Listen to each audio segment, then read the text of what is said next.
Cher Brou, aujourd'hui, je t'écris ce courriel pour te signaler une affaire qui pourrait t'intéresser. Je ne sais pas si ça mérite une vidéo YouTube, car c'est extrêmement violent, répugnant et inimaginable. L'histoire concerne un homme décapité en janvier 2025, mais les images ont été divulguées et ont fait le tour du web vers août 2025. Plus de détails dans ce PDF sur Google Drive. De tout cœur, j'espère que tu pourras nous aider, nous les Vietnamiens, à révéler cette affaire au grand public mondial, afin de faire pression sur la police vietnamienne et les autorités pour qu'elles enquêtent sérieusement. Même après que ça soit devenu viral, elles n'ont jamais reconnu les faits. Peu importe le nombre de lettres et de demandes envoyées au procureur du district, nous étions intrigués.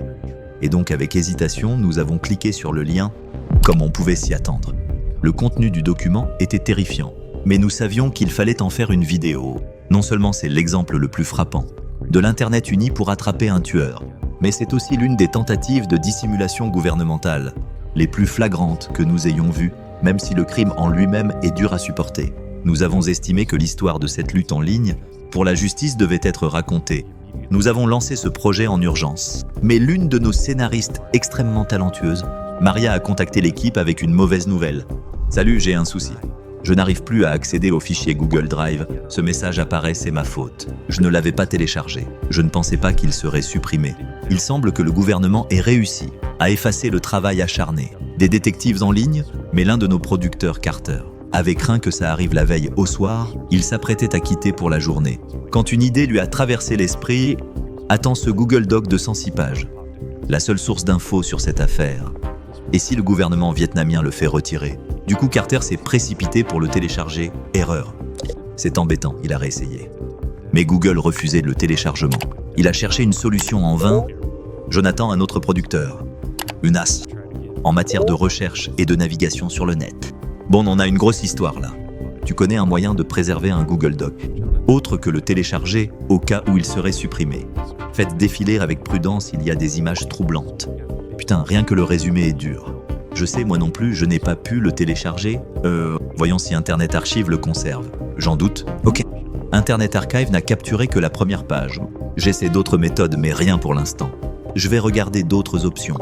Et il a cherché pendant ce qui a semblé une éternité, jusqu'à ce que... Oh waouh, incroyable, l'imprimer en PDF a fonctionné. Donc c'est sauvegardé, oui.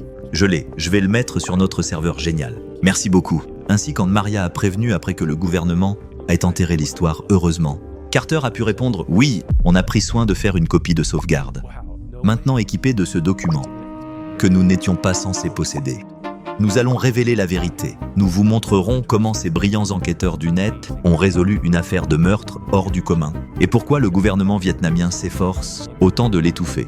En juillet 2025, un ensemble de vidéos et d'images extrêmement choquantes a été mis en ligne sur un site de choc, du genre que le web n'avait jamais vu. La première vidéo s'intitule « Répétition ». On y voit un homme d'une trentaine d'années, en chemise rayée, accompagné d'un autre individu, en survêtement à 3 bandes, ressemblant à la marque Adidas, et portant un masque de Guy Fawkes tiré du roman graphique V pour Vendetta. Le décor évoque un bureau, meublé de classeurs et d'un ventilateur au plafond. L'homme sans masque enlève sa chemise et pose son cou sur une planche à découper en bois, tandis que la silhouette masquée brandit une hachette noire et répète plusieurs gestes de coupe. Au-dessus du cou de l'homme, la vidéo se termine par l'individu masqué, qui enlace l'autre homme, dans un geste qui semble rassurant. Les deux se relèvent ensuite, et l'image passe au noir. La deuxième vidéo intitulée « L'exécution » montre les mêmes 2 hommes que dans la première, entièrement nus cette fois. L'homme sans masque est allongé sur le dos sur une bâche, étendu sur ce qui semble être un sol de salle de bain, avec une planche en bois, placée sous sa tête et son cou. L'autre homme a remplacé son masque Guy Fawkes par un masque chirurgical, au moment où l'homme au sol atteint la fin d'un acte d'autosatisfaction. L'homme masqué assène, environ 3 à 5 coups puissants, avec la hachette décapitant la victime. La respiration lourde de l'exécuteur emplit la bande-son, ainsi que des bruits nets de circulation et d'aboiements de chiens au dehors.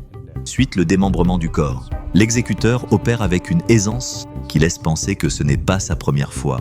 La scène était préparée de manière très méthodique, avec plusieurs téléphones sur trépied, filmant l'acte sous différents angles.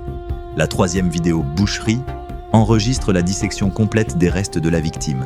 Dans ce qui paraît être une cuisine, on distingue dans le cadre une table ronde en inox, un évier, une bouteille de liquide vaisselle. et une bouteille d'eau potable. Une fois la découpe terminée, l'exécuteur dispose les membres sectionnés dans une grande marmite parmi les photos jointes aux 3 vidéos. 2 images ressortent. L'une montre certains organes préparés comme un plateau curry, ce qui évoque du cannibalisme. La seconde montre l'exécuteur, tenant la tête tranchée de la victime, en train de prendre un selfie devant un miroir. Cette photo révèle des éléments clés d'identification du tueur. Une carrure trapue et musclée, un aspect chauve d'âge moyen, une cicatrice au-dessus du sourcil gauche, un grain de beauté sombre allant du biceps droit jusqu'à l'aisselle, et un tatouage sur le biceps droit signifiant « Ce jour 13 septembre ». Les enquêteurs vietnamiens du net pensent que, avant la diffusion, des vidéos et images sur le site de Choc, elles sont d'abord apparues dans un chat Telegram privé, en chinois, dédié au partage et à la vente de contenu graphique violent. D'après une capture d'écran fuitée, le chat indiquait les tarifs pour accéder aux images et vidéos. 98 yuan, 13 $ pour un accès partiel et 198 yuan, 28 $ pour l'accès premium. Rien n'était confirmé à l'époque. Mais les images disponibles suggèrent fortement que l'acte était motivé par une fixation charnelle intense et que la monétisation des vidéos est venue après coup. Mais peu importe, des questions plus urgentes se posaient que les motivations du tueur. La première étant qui était la victime. Quand les vidéos ont fuité publiquement, elles se sont répandues rapidement sur les forums vietnamiens et les communautés en ligne ont commencé à enquêter. Bientôt, un nom a émergé, Nguyen Xuan Dat. Bien qu'on ne sache pas exactement comment, les internautes vietnamiens ont d'abord identifié la victime. Il semble qu'un utilisateur, sous le pseudo Faili, a été le premier à divulguer le nom. Une fois l'identité suggérée, les enquêteurs ont trouvé un profil Facebook inactif. Au même nom, le dernier post datait du 10 juin 2025. Un mois avant que les vidéos deviennent virales, il disait « À partir de maintenant, je me déconnecte définitivement de ce compte ». Mais ils avaient besoin de plus de preuves avant, de pouvoir soupçonner que c'était la victime des vidéos. En fouillant l'historique du compte, les utilisateurs ont trouvé des années de publication où Dat exprimait une fixation de longue date. En 2022, il écrivait « Je m'ennuie, je vais peut-être chercher quelqu'un pour discuter décapitation ». Quelqu'un intéressé. Les utilisateurs ont aussi découvert que Dat était membre de groupes en ligne homosexuels masculins, dont un nommé Likes Beheading. Beaucoup de comptes qui interagissaient avec lui étaient anonymes et partageaient la même paraphilie. Des recherches plus poussées ont révélé que Dat utilisait des variantes du pseudo Dat Behead ou Dat Beheading sur divers forums gore ou homosexuels. J'ai trouvé un compte sur un site adulte, créé en 2019 et actif jusqu'au 25 janvier 2025, avec une description de profil disant « J'adore la décapitation. Je veux aussi perdre ma tête avec une hache ou une épée ». Sous le même alias, les utilisateurs ont trouvé un fil sur un forum de divertissement adulte anime, connu pour héberger du contenu violent illustré. Un traducteur y avait posté une version vietnamienne d'un manga intitulé Naked Headless Woman en précisant « traduit sur demande de Monsieur Dat Beheading ». Le manga montrait une scène où un personnage masculin est décapité par une femme, au summum du plaisir physique, et reste brièvement conscient pour décrire la sensation. De nombreux internautes ont supposé que Dat s'était profondément obsédé par cette intrigue et avait cherché à la reproduire. Grâce au pseudo en ligne de Dat, les enquêteurs ont trouvé 2 numéros de téléphone, qu'ils estimaient être les siens menant à un compte Zalo, application de messagerie populaire au Vietnam, sous le nom Dat Beheading, avec une date de naissance au 10 mars 1989. Quelqu'un a aussi essayé de se connecter au compte Facebook de Dat et a reçu une demande de code de vérification, envoyé à un numéro se terminant par 200, qui correspondait à l'un des numéros trouvés. Des membres de la communauté en ligne ont commencé à contacter des profils de sa liste d'amis Facebook. L'un d'eux était Faili, cet utilisateur anonyme, affirmait avoir souvent discuté avec Dat et l'avoir rencontré une fois en personne. Selon lui, Dat travaillait à la vente de fruits de mer au marché de Phong Quang à Hanoï et était né en 1989, ce qui concordait avec le profil Zalonom, date de naissance et zone géographique probable. Les internautes ont poursuivi leurs recherches et ont découvert ce qu'ils pensaient être les infos sur la famille de Dat. Des archives de familles vietnamiennes pauvres ayant reçu une aide gouvernementale Covid-19 liée à Nguyen Xuan Dat, fils de Nguyen Thai Binh. Village de Hudong, 2 anciennes adresses. Sa date de naissance, mars 1989, correspondait. Les membres du forum ont contacté le chef du village Hudong 2, qui aurait confirmé que Nguyen Xuan Dat avait quitté le domicile familial il y a 4 à 5 ans et était porté disparu depuis. D'après cette source, la famille se composait seulement de Dat et de sa mère. qui souffrait apparemment de problèmes de santé mentale. Si c'était vrai, cela expliquerait pourquoi aucune déclaration de disparition n'avait été déposée après son meurtre. Avec date identifiée de manière provisoire, l'attention s'est portée sur la question suivante majeure. Où le meurtre a-t-il réellement eu lieu? Et les premiers indices venaient directement des images. Une relecture attentive de la vidéo de boucherie a révélé un détail petit mais important. Quand l'exécuteur a fait pivoter la caméra, une bouteille d'eau en plastique est apparue brièvement. L'étiquette ressemblait à celle de La Vie, une marque vietnamienne très connue. Celle-là suggérait déjà que la scène se déroulait probablement au Vietnam. Mais les internautes doutaient que ce soit au marché Phong Quang, où Dat travaillait apparemment, car ce quartier est entouré de logements très serrés. Commettre un acte aussi extrême là-bas aurait été extrêmement risqué. Hanoï est très densément peuplé et il semblait improbable que l'exécuteur ait choisi ce secteur. Pour commettre le crime, un autre détail dans les images a attiré l'attention. Une bouteille jaune de liquide vaisselle. Avec des caractères chinois sur l'étiquette, les internautes vietnamiens ont commencé à comparer les objets ménagers visibles dans les vidéos à des produits du quotidien utilisés au Vietnam. Certains disaient les reconnaître tout de suite. Je vends des articles ménagers, donc je sais. Les ustensiles de cuisine dans cette vidéo se trouvent uniquement dans le nord du Vietnam. Je soupçonne que l'exécuteur a utilisé ce type de marmite pour faire bouillir les eaux de Dat et détruire les preuves. Cette bouteille de liquide vaisselle avec caractère chinois à 99% provient des provinces frontalières du Nord comme Lao Cai Long, Sơn Cao Bằng, Mang Khai Quảng Ninh.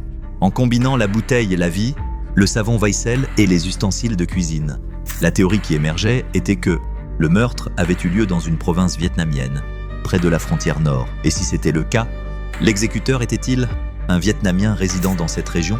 Alors que les spéculations sur l'exécuteur s'intensifiaient, les enquêteurs du net ont changé de cap pour reconstituer la chronologie, mais ce qui semblait simple au départ, c'est vite compliqué. Sur le compte Facebook de Dat, il y avait un post du 25 janvier 2025, encore 3 heures avant l'exécution.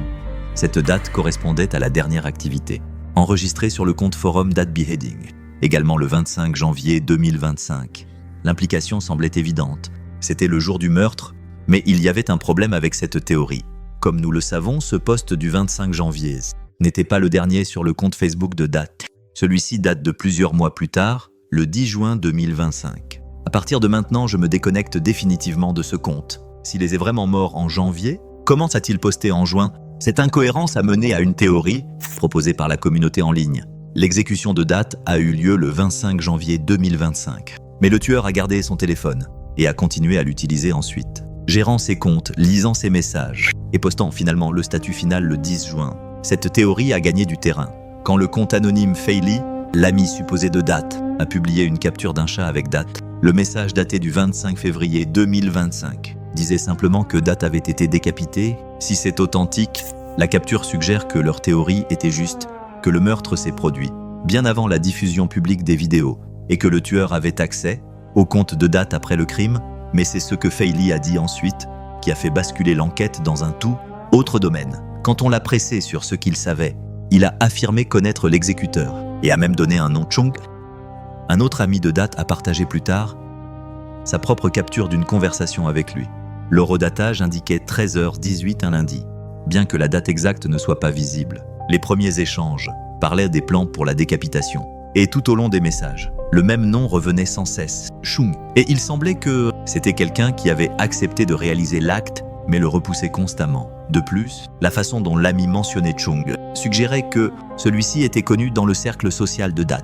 Les enquêteurs ont donc commencé à parcourir la liste d'amis Facebook de Dat, à la recherche de quelqu'un nommé Chung.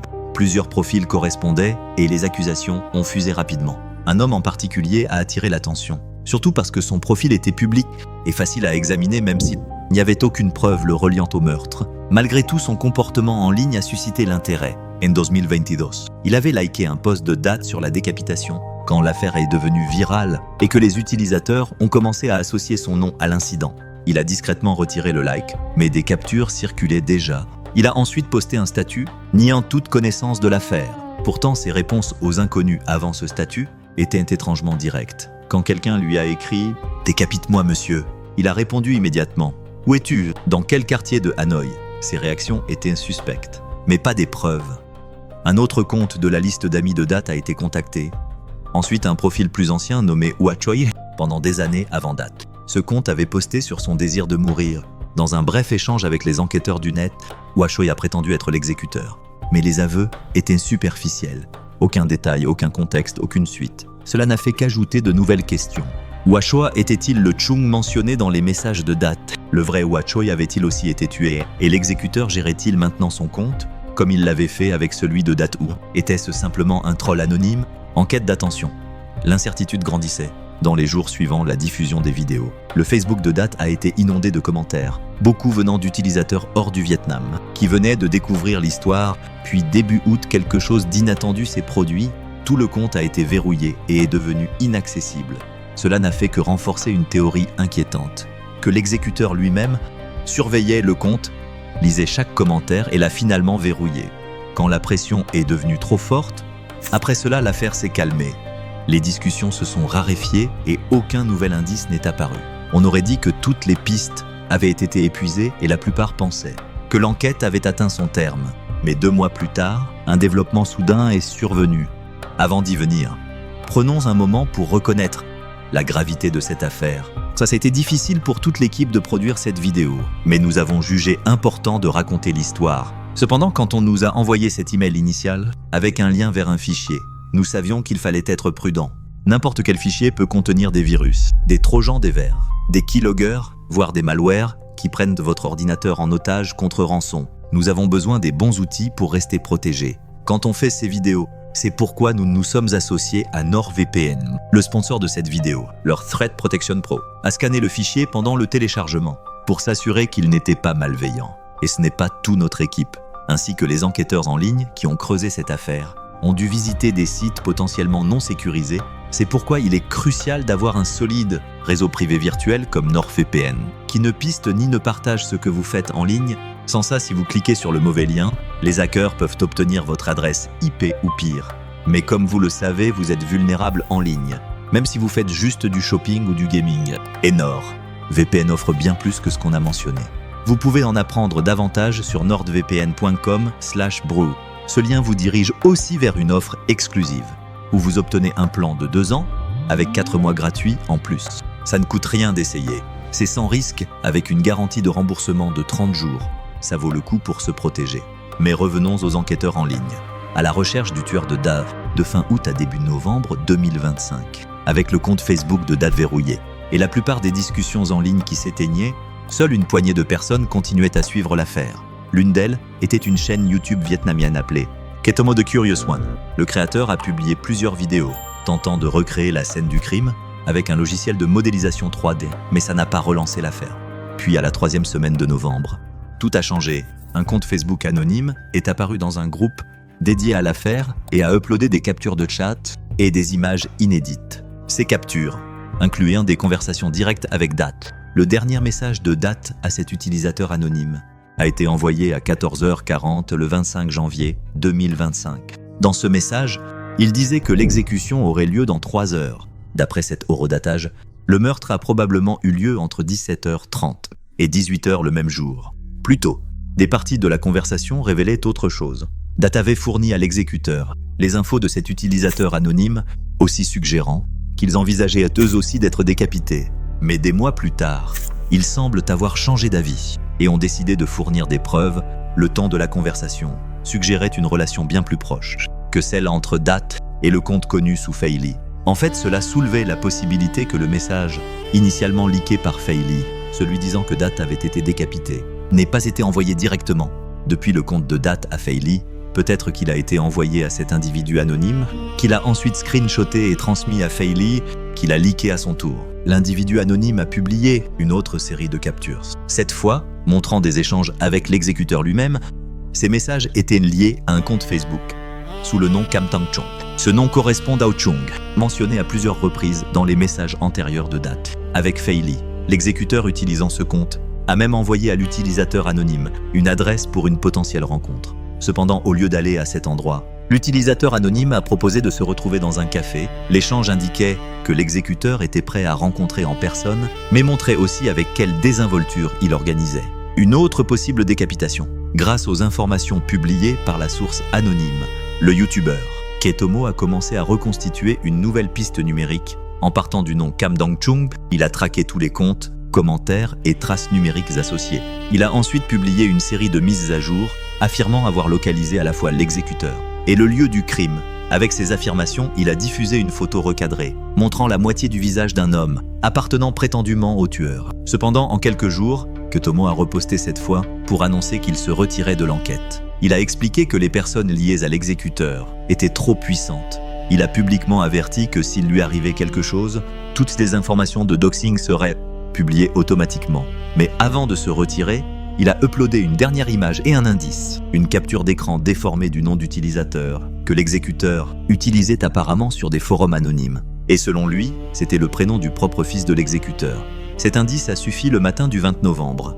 Les enquêteurs en ligne se sont mis au travail. D'abord, ils ont supprimé la distorsion sur l'image, révélant un nom d'utilisateur Tangchun 11111.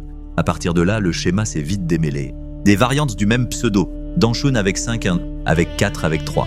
Toutes apparaissant sur plusieurs plateformes anonymes, dont Twitter, Instagram, TikTok et divers petits forums. Chaque compte montrait un comportement similaire et des détails qui se recoupaient. Puis un autre pseudo est apparu dans le réseau. Doansangales. Ce compte montrait des liens directs avec les profils Tangchun. Quand les utilisateurs ont cherché directement facebook.com/Doansangales, le résultat a été immédiat. Un profil Facebook public est apparu avec un visage complet, une localisation et une profession, toutes sous le nom Doansang. Était-ce lui? Était-ce leur homme? Les enquêteurs en ligne ont creusé, ils ont rapidement découvert son nom complet. Doansang est appris qu'en 2025, il était déjà à la retraite à 59 ans. Son ancien poste était important. Il avait été adjoint au chef du département de gestion des marchés numéro 4, situé dans la province de Lang Son au Vietnam, l'une des provinces du Nord mentionnées précédemment. Un autre détail a sauté aux yeux. Il n'était pas seulement un fonctionnaire retraité, il était le chef du clan Doin dans la région de Lang Son, l'un des plus grands clans locaux, comptant des milliers de membres. Ce n'était pas une figure anonyme vivant en marge, c'était un homme aux liens communautaires profonds et à la présence publique établie. Des photos ont ressurgi, le montrant à un événement organisé par le gouvernement en décembre 2024, où il donnait une conférence sur la formation juridique dans le cadre de ses fonctions. En parcourant son profil Facebook, les enquêteurs ont découvert que Sang avait 2 fils. L'aîné était très actif sur les réseaux sociaux. Il postait souvent des images de sa carte d'étudiant, de ses badges nominatifs et d'informations personnelles, sans le vouloir, facilitant la confirmation de son vrai nom, Tangchun, un détail qui a immédiatement attiré l'attention. Compte tenu du nom d'utilisateur en ligne, Tangchun 11111, qui les avait menés jusqu'ici au départ. Puis est venue une coïncidence choquante. L'anniversaire du fils était le 13 septembre, une date qui correspondait trop bien au tatouage sur le biceps droit de l'exécuteur. Ce jour 13 septembre, le tatouage faisait-il référence à l'anniversaire du fils de l'exécuteur? Ou bien l'exécuteur était-il en réalité le fils qui s'était fait tatouer sa propre date de naissance sur le bras? Il y avait plus d'après les posts publics. Le fils conduisait une voiture avec la plaque 01.11, tandis que son père possédait une Mercedes avec la plaque 08.88. Des numéros associés à la richesse et au statut au Vietnam, celle du fils spécifiquement 01.11. Une séquence qui réapparaissait, exactement comme dans les pseudos liés à l'exécuteur. Dans l'une des stories du fils sur les réseaux, il portait un pantalon de sport vert jaunâtre à 3 bandes, similaire à celui porté par la silhouette masquée dans la vidéo de répétition, mais la ressemblance s'arrêtait là. La carrure du fils ne correspondait pas à la silhouette massive de l'exécuteur, et ses cheveux étaient enfournis et coiffés. Rien à voir avec la calvitie naissante de l'exécuteur chauve, mais qu'en était-il du père? À mesure que les indices s'accumulaient, l'attention s'est reportée sur Doansang, les pseudos, le tatouage, la proximité avec la région frontalière nord et la ressemblance physique mise ensemble formaient un tableau cohérent. Et donc pour l'instant, Doansang est devenu le principal suspect de la communauté. Mais ils avaient besoin de plus de preuves. La prochaine découverte a été que Sang utilisait fréquemment ses comptes sociaux vérifiés pour suivre ses propres comptes anonymes et que ces comptes anonymes le suivaient en retour sur son profil TikTok officiel, Doansang66. Les utilisateurs ont remarqué qu'il suivait un autre compte, nommé Tangchun424. Ce compte à son tour utilisait une photo de profil, prise directement sur la page Facebook de Cam Tangchun, créant une chaîne claire. Doansang LS to Tangchun 111/424. Kam Tang-chung, le même nom, identifié par la source anonyme comme l'exécuteur, que date la victime leur avait mis en contact, puis est venue une autre découverte. Des membres de la communauté en ligne ont tenté de lancer une récupération de mots de passe pour 2 adresses et emails, douansingles@gmail.com et tangshon11111@gmail.com. Les deux ont déclenché la même demande de vérification via un appareil Poreno 12.5G. Cette coïncidence est devenue encore plus frappante. Quand ils ont essayé de récupérer l'email lié au numéro de date, Behead, cette tentative, a aussi déclenché une vérification via le même Oppo, Reno 12 5G. 3 identités Doan Sangales, Tangshon 111, et le compte lié au contact de date. Tous remontaient au même appareil. Des tentatives répétées ont révélé un autre détail. Google a demandé une vérification secondaire via un numéro se terminant par 62 sur la page Facebook de Sang, le numéro qu'il listait publiquement, se terminait par les mêmes 2 chiffres. À ce stade, tous les fils menaient à la même personne. La source anonyme a ajouté une pièce supplémentaire. Elle affirmait que 2 ans plus tôt, le compte Kam Tang-chung leur avait envoyé des photos personnelles et des messages pour initier le contact, bien que le compte soit maintenant verrouillé et n'affiche que utilisateur Facebook. Les images transférées restaient, et l'homme dessus était Doan Van Sang.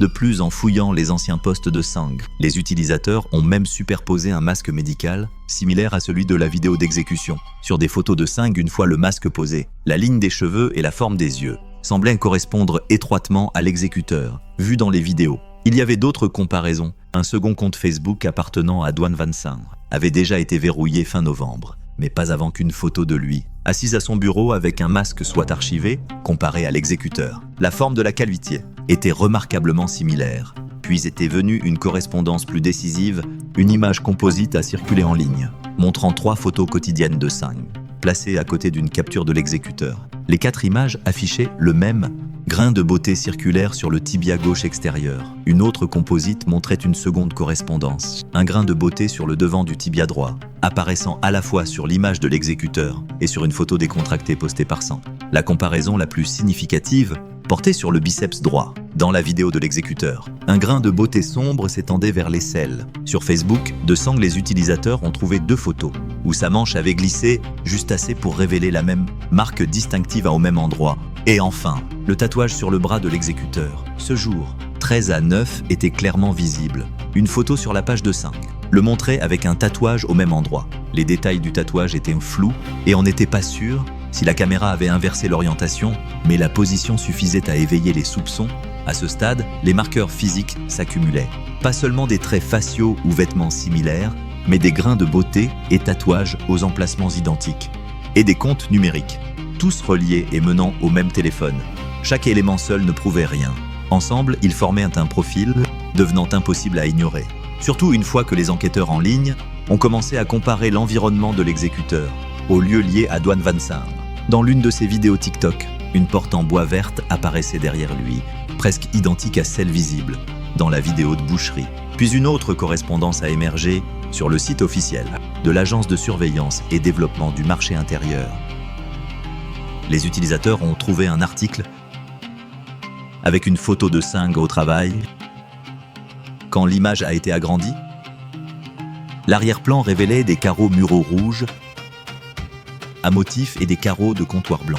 Le même design que dans la cuisine de la vidéo de boucherie. Cela soulevait la possibilité que le meurtre ait eu lieu dans un bureau du département de gestion des marchés, MMD, en ligne.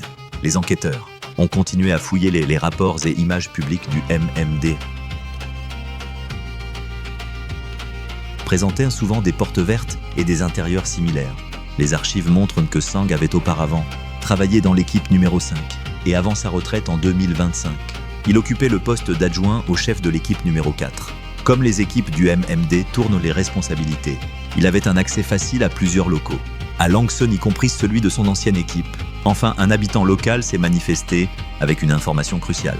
Il a souligné que l'adresse où Kam Tang-chung avait proposé de rencontrer l'ami anonyme de date se trouvait à très courte distance de l'ancien bureau de l'équipe numéro 5. L'habitant a aussi précisé que le bureau du MMD était connu pour abriter des chiens de garde agressifs, ce qui concordait parfaitement avec les aboiements fréquents entendus dans les vidéos. À force d'examiner les vidéos de plus près, les enquêteurs en ligne ont réalisé que le clip de répétition et la vidéo de boucherie avaient probablement été filmés à des endroits différents.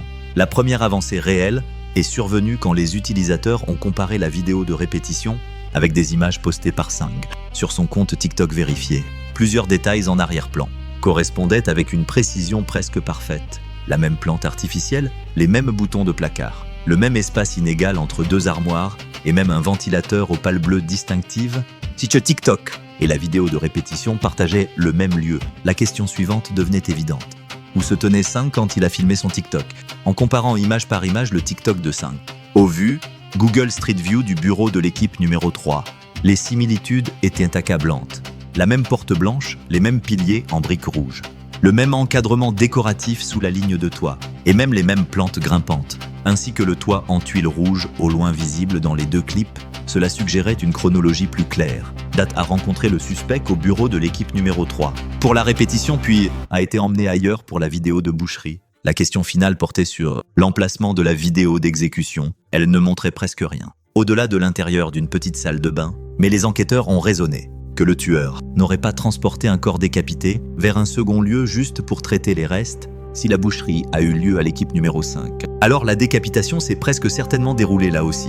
Mais une question persistait. Pourquoi commettre un acte aussi horrible dans un bureau gouvernemental? Pour le comprendre, il faut examiner le timing et la position du suspect. Il occupait un poste élevé au sein du MMD, ce qui lui donnait un accès illimité au bâtiment et à ses installations. Et la date présumée du décès de date, le 25 janvier, correspondait au 26e jour du dernier mois lunaire et au premier jour des vacances du nouvel an lunaire. Pendant ces congés, les bureaux gouvernementaux sont déserts, car les gens prennent 7 à 10 jours de repos pour retourner dans leur ville natale et rendre visite à leur famille. À l'intérieur du bureau, le suspect avait accès à tout ce dont il avait besoin. Une cuisine bien équipée en ustensiles, un four, du type incinérateur utilisé pour détruire les marchandises saisies, mais capable d'éliminer d'autres matériaux si quelqu'un le décidait. À mesure que l'Internet devenait de plus en plus convaincu de l'identité du tueur, la pression montait. Le soir du 20 novembre, après des mois de silence, l'activité en ligne autour de l'affaire a explosé et les comptes de Duan Van Sang et de son fils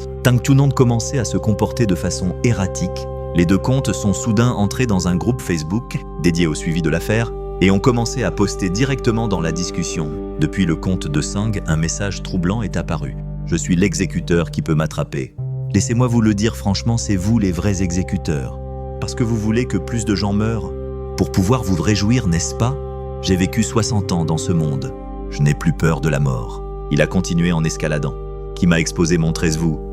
Et quiconque veut me rencontrer est invité chez moi. » C'était un changement de ton bizarre, agressif et presque provocateur. Mais pourquoi quelqu'un déjà suspecté posterait des messages qui ne font qu'aggraver les soupçons? Qu'est-ce qui pousserait un homme à narguer le public même qui cherche à le faire juger? Plus tard, Sang a tenté de minimiser sa présence dans le groupe en commentant qu'il venait seulement d'en entendre parler parce que des gens l'avaient tagué, mais c'était faux. Un membre du groupe avait déjà sauvegardé des captures de son activité, montrant que son compte était dans le groupe plus tôt et avait interagi avec des posts avant le 20 novembre. Par exemple, début novembre, quand quelqu'un se plaignait du manque d'avancée pour retrouver l'exécuteur, Sang a réagi au post avec un emoji rieur. Mais ce n'était pas seulement Sang qui perdait le contrôle. Son fils Tang Chung a posté une photo avec le statut « narguant la communauté en ligne ». Allez, ce n'est que quelques morceaux de chair humaine. En moins d'une heure, le père et le fils ont supprimé tous ces posts. Mais bien sûr, des captures circulaient déjà. Leur avait-il enfin sauté aux yeux? Combien de preuves l'Internet avait vraiment sur eux? À quel point Sang se croyait-il en sécurité? Était-il convaincu que même si l'Internet l'exposait, il ne se passerait rien, qu'il était intouchable? Pendant un moment, on aurait dit qu'il avait raison. Mais les événements ont évolué, beaucoup plus vite que prévu. Toutes les informations que vous venez d'entendre ont été rassemblées par les membres du groupe Facebook vietnamien Onset, une communauté qui a pris sur elle de documenter ce que les autorités refusaient de reconnaître. Le 23 novembre, après des semaines à collecter images post, logs de chats et indices de géolocalisation, le groupe a compilé ses découvertes dans un rapport de 88 pages sur Google Drive et l'a rendu public. 4 jours plus tard, le 27 novembre, ils ont publié une version anglaise élargie et traduite, un fichier de 106 pages, détaillant chaque étape de l'enquête. Alors que nous commencions à creuser plus profondément dans l'affaire, la situation au Vietnam a commencé à évoluer rapidement. Le 28 novembre, la police de la commune de Tiên Hung a publié un avis public urgent. L'avertissement concernait un document circulant en ligne faisant référence au fichier d'enquête vietnamien original de 88 pages. de la communauté. Selon la police, des individus malveillants amplifiaient délibérément des informations incitaient à la violence et causaient des effets psychologiques extrêmement néfastes. Sur les spectateurs, ils sont allés jusqu'à insinuer que le document de 88 pages contenait un malware préinstallé qui vole les comptes, vole de l'argent et commet des fraudes. Les citoyens étaient sommés de ne pas partager ce contenu, sous aucun prétexte, et s'ils le faisaient, ils enfreindraient la loi.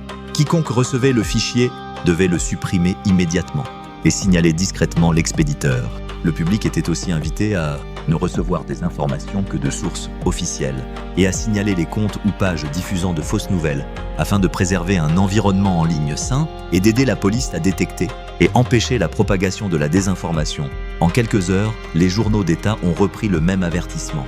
Certains créateurs de contenu vietnamiens l'ont même amplifié eux-mêmes, exhortant leurs spectateurs à éviter le document à tout prix.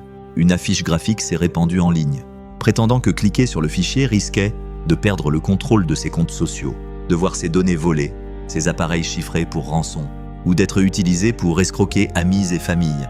Le message était clair. Les autorités ne voulaient pas que le public accède à l'enquête de la communauté. Sur Reddit, un utilisateur nommé List Carpenter 8750 a décrit ce qui s'est passé ensuite.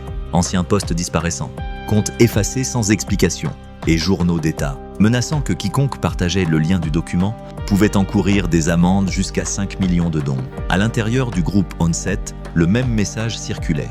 Arrêtez de partager les fichiers ou risquez des conséquences. Pour beaucoup qui suivaient l'affaire, la réponse du gouvernement était une tentative évidente de contrôler la situation. Le Vietnam reste sous un régime communiste à parti unique, où les médias sont alignés sur l'État et présentent souvent les informations de manière à soutenir les récits officiels. Même ainsi, la tentative de réprimer l'enquête de la communauté a finalement eu l'effet inverse. Au lieu de contenir l'histoire, elle a mis en lumière combien d'informations avaient déjà été découvertes. Sans implication officielle, le public avait déjà mené sa propre enquête et constitué une archive crowdsourcée complète qui contredisait le silence du gouvernement, selon un utilisateur Reddit, postant sous le nom u/Roiseconvine. La communauté en ligne vietnamienne essayait depuis juillet 2025 de pousser la police à enquêter sur le meurtre de Dat. En contactant des officiers, les autorités locales et même la famille survivante de Dat. À l'époque, disait-il, les autorités ne montraient aucun intérêt pour traiter l'affaire. Malgré de multiples alertes, ce n'est qu'en novembre, quand les enquêteurs en ligne ont révélé que le meurtrier était membre du Parti communiste, que la police a enfin reconnu l'affaire. Cette succession d'événements a laissé de nombreux observateurs se demander quelles étaient les priorités du gouvernement. Le 28 novembre,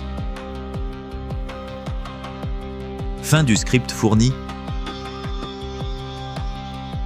l'enquête était passée à une démonstration très publique d'action de l'État. Des journalistes locaux ont confirmé que des forces de police étaient arrivées au ancien siège du département de gestion des marchés. Équipe numéro 4, le bâtiment. Abandonné après la réorganisation de l'agence. Plus tôt dans l'année, a été soudainement bouclé. Son portail d'entrée verrouillé.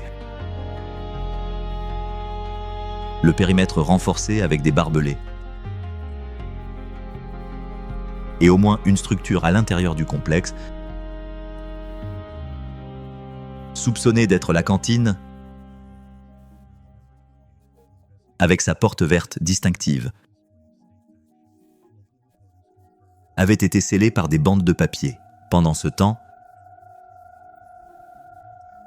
les autorités refusaient de révéler la raison de la présence policière dans la zone. La nouvelle s'est répandue rapidement, une foule importante s'est rassemblée devant le portail, assez dense pour ralentir la circulation dans ce quartier résidentiel étroit. Les reporters ont décrit la scène comme encombrée, avec des habitants qui se pressaient pour essayer d'apercevoir quelque chose. Le lendemain soir, le 29 novembre, la présence policière s'est intensifiée. Des dizaines d'agents et plusieurs véhicules aux plaques officielles sont arrivés, tandis que des unités mobiles de police étaient déployées pour maintenir l'ordre. Des barrières et du ruban de balisage ont été installés pour bloquer la route menant à la zone, et à ce moment-là, environ une centaine de curieux s'étaient rassemblés Au milieu de ce dispositif de sécurité renforcé, le président du comité populaire de la commune de Halong a émis la première reconnaissance officielle, reliant l'intervention policière à l'affaire de meurtre. Il a confirmé que des agents étaient sur place, en lien avec des informations circulant sur les réseaux sociaux concernant Monsieur Davy S, les initiales de Duan Van Sang. Le même jour, une autre série d'informations a décrit les efforts de la police pour localiser Nguyen Xuan Dat. Le 27 novembre, des agents se sont rendus au domicile familial, sans toutefois fournir d'explications sur les raisons de leur recherche, ni sur ce qui avait déclenché cette démarche. La mère de Dat a déclaré que son fils avait disparu depuis une décennie, après le décès de son père. Il avait quitté la maison, n'avait plus jamais donné de nouvelles, et personne au village ne l'avait revu depuis. Selon les autorités communales, c'était toute l'étendue de leur implication. Elles suivaient simplement une demande de vérification pour savoir si leur résident local pouvait même être retrouvé au 29 novembre.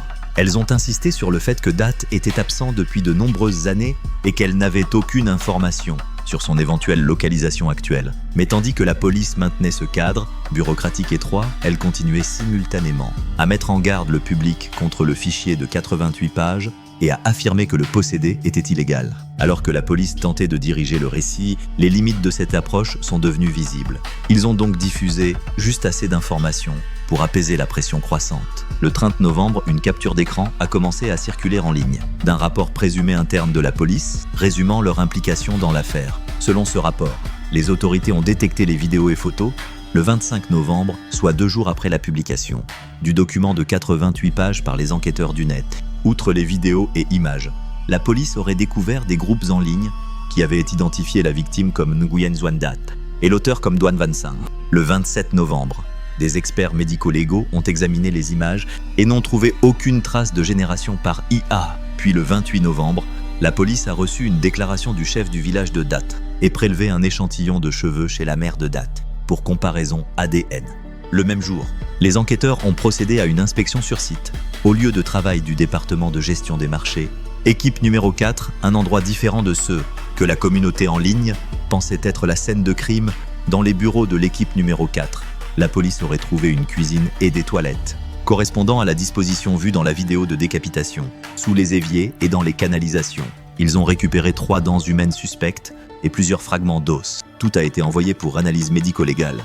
Plus tard dans la journée, la police a perquisitionné le domicile de Sang et saisi 2 vestes, ressemblant à celles portées dans les images, avant le meurtre, ainsi qu'un chauffage, identique à celui visible dans la première partie de la vidéo de décapitation. Les enquêteurs ont également récupéré le téléphone de Dat chez la sœur de Sang. Elle aurait déclaré à la police que Sang le lui avait donné. Le rapport fuité indiquait également que, lors de l'interrogatoire initial par la police, Sang avait avoué.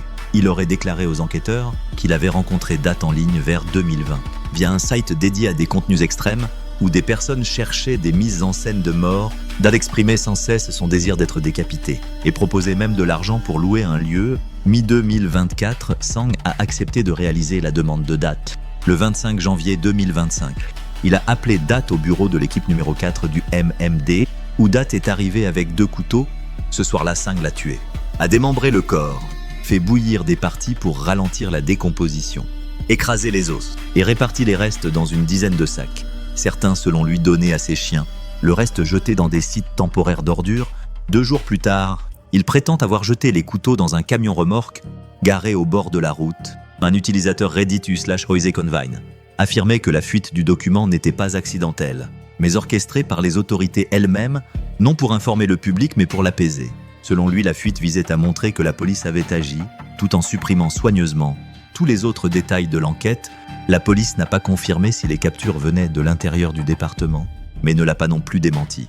3 jours plus tard, le gouvernement a publié sa première déclaration officielle, le 3 décembre 2025. Le ministère de la Sécurité publique a diffusé un communiqué officiel. L'article incluait une unique photo de Duan Van Sang menotté entre 2 officiers. Le ministère confirmait ce que la communauté en ligne rapportait depuis des mois, que Sang avait assassiné Nguyen Xuan Dat et après le meurtre, avait tenté d'effacer toute trace du crime par nettoyage, élimination et destruction générale des preuves. Selon le document, les enquêteurs ont émis une décision de poursuite et un mandat d'arrêt contre Sang le 29 novembre 2025 pour homicide. Mais même en confirmant le suspect et le crime, le ministère maintenait une partie du récit antérieur. Le dossier de l'affaire diffusé par la communauté restaient selon eux nuisibles, dangereux et ne devaient pas être partagés. Cette affaire commence seulement à attirer une reconnaissance internationale, mais en profondeur. Elle est bien plus complexe qu'il n'y paraît. Nguyen Xuyen Dat était un homme profondément vulnérable qui avait besoin d'aide. Et quelque part en chemin, le système l'a abandonné. Ce même système semblait ensuite prêt à protéger l'homme qui l'avait tué, sans le travail acharné, de la communauté en ligne vietnamienne. On ignore quand ou même si Doan Van Sang aurait un jour été traduit en justice. Malgré les menaces et avertissements répétés, les internautes vietnamiens ont refusé de se taire. Encore aujourd'hui, ils continuent d'enquêter sur les questions restantes sans réponse dans cette affaire. Comme Sang avait-il d'autres victimes en plus de Dat? Et Sang a-t-il agi seul dans le meurtre de Dat? Leur appel à l'aide pour porter cette affaire à l'attention du monde extérieur a fait bien plus qu'exposer un crime horrible. Il a révélé comment les Vietnamiens doivent se battre non seulement pour la vérité, mais pour leur droit à s'exprimer. Cependant, nous serions naïfs de penser que c'est un problème. Isolés à un seul pays, il y a toujours eu ceux qui, dotés de richesses et de pouvoir, supprimant l'information et déforment les récits à leur avantage. Nous devons donc rester critiques face à ce qu'on nous raconte, avant de l'accepter comme vérité. Après tout, il y a toujours plusieurs versions à une histoire, et la vérité est là dehors. Parfois, il suffit de creuser pour la trouver. Merci d'avoir regardé. Si vous souhaitez soutenir le travail investi dans cette vidéo, n'hésitez pas à liker et à vous abonner à la chaîne. C'est le meilleur moyen de nous aider à continuer à produire des vidéos comme celle-ci, à propos d'un psychopathe qui a inventé un dispositif maléfique pour maintenir sa victime enterrée en vie. Merci à NordVPN d'avoir sponsorisé cette vidéo. Rendez-vous sur nordvpn.com/brew pour profiter de l'offre exclusive plan de 2 ans, avec 4 mois supplémentaires.